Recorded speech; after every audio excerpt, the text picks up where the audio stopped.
Hi everyone, welcome to let's improve nursing. তোমরা যারা যারা 2026 সালে জেনপাস ইউজি এক্সাম দিতে যাচ্ছ, দেখো জেনপাস ইউজি পরীক্ষার জন্য প্রিপারেশন তো তোমরা করছোই, সেখানে তোমরা একটা ভালো স্কোর এবং একটা ভালো র্যাঙ্ক আনবে, তাহলে তোমরা এক্ষেত্রে বিভিন্ন নার্সিং এন্ড প্যারামেডিক্যালের গভর্নমেন্ট কলেজগুলোতে চান্স পাবে। কিন্তু এখানে যখন তুমি ভর্তি হতে যাবে, সেখানে কিন্তু তোমার ক্লাস 12 এর মার্কসেরও একটা ক্রাইটেরিয়া থাকে যে তোমাকে ক্লাস 12 এ এই সাবজেক্টগুলো থাকতে হবে, অথবা তার সঙ্গে তোমাকে এত মিনিমাম পার্সেন্টেজ পেতে হবে। তো সেই বিষয়গুলো কি, সেগুলো নিয়ে আজকের এই ভিডিওতে আমরা কথা বলবো, যাতে তোমরা পুরো জিনিসটা ক্লিয়ারলি বুঝতে পারো যে আমাদের কোন কোর্সে ভর্তির জন্য ক্লাস 12 এ কত মার্কসের প্রয়োজন হবে। তাহলে সবার প্রথমে এই বিষয়টা নিয়ে চলো ডিসকাস করা যাক। দেখো এখানে বিভিন্ন আলাদা আলাদা কোর্সগুলো সম্পর্কে বলা রয়েছে। বাই দ্য ওয়ে, তোমরা যদি চ্যানেলে নতুন হয়ে থাকো, লেটস ইমপ্রুভ নার্সিং কে অবশ্যই সাবস্ক্রাইব করবে, কারণ এখান থেকে তোমরা একদম রিয়েল এবং ইম্পর্টেন্ট যে আপডেটগুলো সেগুলো রেগুলারলি পেতে থাকবে। ওকে, আর তোমাদের জন্য রেগুলার ক্লাসেস সেটা তো চলছেই। ওকে, দেখো তুমি যদি নার্সিং এ ভর্তি হতে চাও বা তোমার এই ক্ষেত্রে কোর্সগুলোর নাম মেনশন করা রয়েছে, দেখো আমাদের কি বলেছে, মিনিমাম কোয়ালিফিকেশন তোমাকে কি হতে হচ্ছে, যে তোমাকে 10+2 এর এক্সামিনেশন পাস করতে হচ্ছে, মানে ক্লাস 12 এর এক্সাম পাস করতে হবে।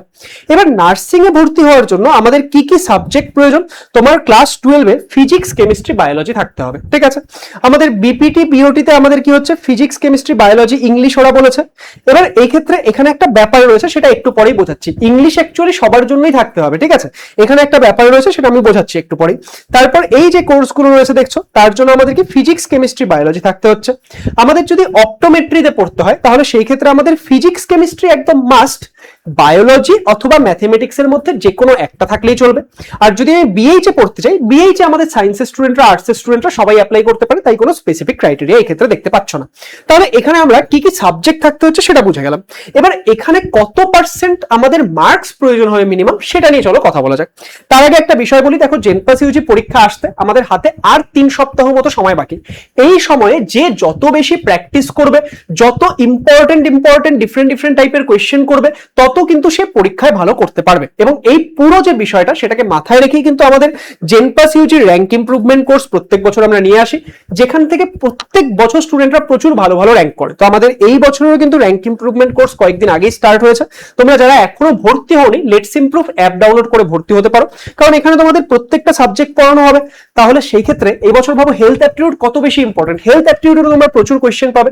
সমস্ত সাবজেক্ট মিলে আমাদের টার্গেট প্রায় 2500 কাছাকাছি লাইভ এমসিকিউ তোমাদের সলভ করানো, তার সঙ্গে মেন্টরশিপ সেশন থাকছে, সমস্ত কিছু থাকছে। আর ব্যাচের ফিস দেখো খুবই মিনিমাল। পরীক্ষার আগে এই ইনভেস্টমেন্টটা যদি তোমরা করো, সেটা কিন্তু তোমাকে পরীক্ষায় গিয়ে অনেক বেশি বেনিফিট দিবে। অ্যাকচুয়াল ফিস 749, তোমরা অ্যাপে ভর্তি হওয়ার সময় RIC26 কুপন কোড ইউজ করলে 200 টাকা ডিসকাউন্ট পেয়ে যাবে। তোমাদের ফিস পড়বে হচ্ছে জাস্ট 549 রুপিস।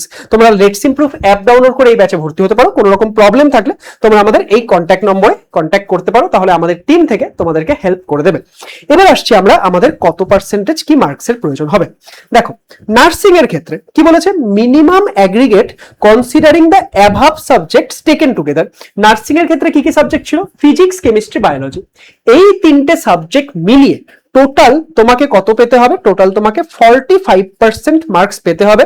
কাদের জন্য, জেনারেল এন্ড ইডব্লিউএস ক্যান্ডিডেটদের জন্য। আর SC, ST, OBC, OBC B, PWD তাদের জন্য কত, 40%। মানে কত স্যার, মানে দেখো তোমার যদি ফিজিক্স, কেমিস্ট্রি, বায়োলজি বলি, সেটা মিলে টোটাল কত হয়, 300 নাম্বার।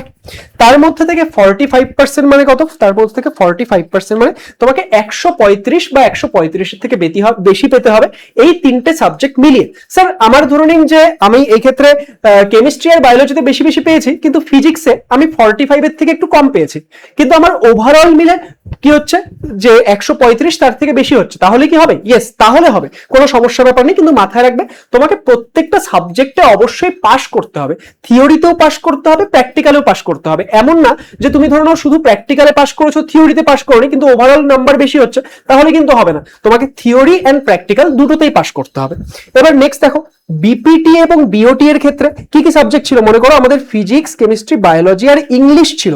তাহলে আমাদের কি অ্যাবাভ সাবজেক্ট মানে এই 4টা সাবজেক্টকেই কনসিডার করতে হবে।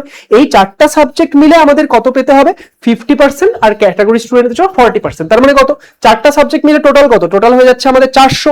তার মধ্যে 50% মানে আমাদের 200 বা 200 থেকে বেশি পেতে হচ্ছে। আর যাদের এই ক্ষেত্রে ক্যাটাগরি থাকছে তাদের কি, তাহলে 160 বা 160 এর থেকে বেশি পেতে হচ্ছে। তাহলে এইভাবে তোমরা হিসাব করে নিতে পারছো।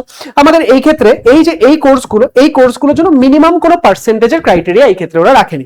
তারপর আমাদের যদি বি অপটোমেট্রি বলি, সেখানে তোমাকে কিন্তু 50% 40% মার্কস পেতে হচ্ছে। আর বিএইচ এর ক্ষেত্রে সেখানেও দেখো আমাদের কোনো পার্টিকুলার ক্রাইটেরিয়া এই ক্ষেত্রে রাখেনি। এবার ইংলিশ দেখো, তোমাকে ক্লাস 12 আমি যেটা বললাম যে ইংলিশে তোমাকে পাস করতেই হচ্ছে, দেখো ইংলিশে তোমাকে কি করতে হচ্ছে, পাস করতেই হচ্ছে। এবার এটা তো হয়ে গেল যে আমাদের কোন সাবজেক্ট থাকতে হচ্ছে, সেগুলোতে কত পার্সেন্টেজ হচ্ছে। আমাদের ওভারঅল ক্লাস 12 কি কোনো পার্সেন্টেজের ক্রাইটেরিয়া আছে স্যার? যেরকম আমরা যদি বলি যে আমাদের ক্লাস 12 তোমাদের পরীক্ষার রেজাল্ট বেরোলো, সেখানে টোটাল 500তে এক্সাম, তো সেই 500র মধ্যে আমি কত পার্সেন্ট পাচ্ছি সেটার কি কোনো আমাদের রুল রয়েছে? দেখো সেটার কিন্তু কোনো রকম কোনো রুল আমরা এই ক্ষেত্রে দেখতে পাচ্ছি না। কিন্তু হ্যাঁ, বিএইচ এর ক্ষেত্রে তোমার একটা রুল থাকছে যে 50% 45%। তাহলে এই হচ্ছে তোমাদের ওভারঅল ডিটেল যে আমাদের ক্লাস 12 কত কি মার্কসের প্রয়োজন হবে যদি আমরা জেনপাস ইউজির মাধ্যমে কাউন্সিলিং এর সময় একটা কলেজ পেতে চাই, কলেজে ভর্তি হতে চাই। তাহলে আশা করবো আজকের এই ভিডিওটি তোমাদের জন্য ইনফরমেটিভ ছিল। তোমাদের আরো যদি কোনো রকমের কোয়ারি থাকে বা অন্য কোনো বিষয়ে কোয়ারি থাকে, সেটা তোমরা কমেন্ট করে জানাতে পারো। পরীক্ষা কিন্তু খুব সামনেই আসছে, এই মুহূর্তে কার কিরকম প্রিপারেশন সেটা একবার কমেন্ট করে জানিও, এবং আপকামিং ভিডিওগুলো দেখার জন্য আমাদের চ্যানেলটিকে সাবস্ক্রাইব করে রাখো। Thank you so much and all the best সবাইকে।